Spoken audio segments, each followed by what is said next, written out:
എന്നാ വാ പൂനെ പോവാം. ഇത് ഞാൻ ട്രിപ്പിന് വേണ്ടി പോകുന്നല്ല കേട്ടോ. Back to Pune. ഞാൻ എൻ്റെ പഴയ ജോബിൽ തന്നെ കയറാൻ പോകുന്നതാണ്. Not the point. ഇതെൻ്റെ സോളോ ട്രിപ്പാണ്. Thrissur to Pune 1564 kilometre. Yes, ഇത്തവണ ഞാൻ ഒറ്റയ്ക്കാണ്. സത്യം പറഞ്ഞാൽ ഇതെൻ്റെ മൂന്നാമത്തെ പൂനെ സീസണാണ്.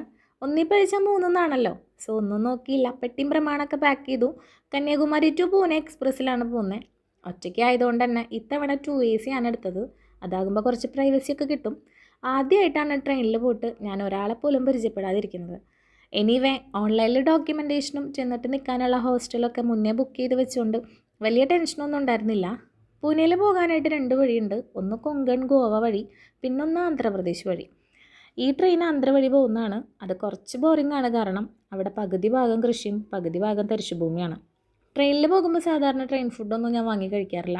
വീട്ടിൽ നിന്ന് കൊണ്ടുവന്ന കുറച്ച് സ്നാക്സ് മാത്രമാണ് കഴിച്ചുള്ളൂ. 2AC ആയതുകൊണ്ടാണോ എന്നറിയില്ല, റെയിൽവേ സ്റ്റാഫൊക്കെ പുരോഗമിച്ചിട്ടുണ്ട്. വളരെ നല്ല സർവീസായിരുന്നു. ഈ യാത്രയിൽ അങ്ങനെ എനിക്ക് പറയാൻ തക്ക ബുദ്ധിമുട്ടുകളൊന്നും ഉണ്ടായിരുന്നില്ല. ആഫ്റ്റർ 29 hours ഞാൻ പൂനെയിൽ റീച്ചായി. അപ്പോൾ ഞാൻ പറഞ്ഞു വന്നത്, ഡിയർ ഗേൾസ്, ഇടയ്ക്കിടെ ഒരു സോളോ ട്രിപ്പ് പോകുന്നതൊക്കെ വളരെ നന്നായിരിക്കും. ആരെന്ത് പറയുന്നു, എന്ത് വിചാരിക്കുന്നു എന്നൊന്നും വിചാരിക്കണ്ട.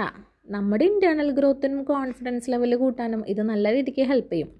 10 മണിക്ക് ഞാൻ പൂനെയിലെത്തി. റാപ്പിഡോ ബുക്കാക്കി. 6 കിലോമീറ്ററാണ് ഹോസ്റ്റലിലേക്ക്. ഈ ചേട്ടൻ സേഫായിട്ട് തന്നെ എത്തിച്ചെന്നു. ഇനിയുള്ള എൻ്റെ പൂനെ വിശേഷങ്ങളായിട്ട് വേറെ വീഡിയോയിൽ വരാം. അപ്പോൾ ടാറ്റ, ബൈ ബൈ.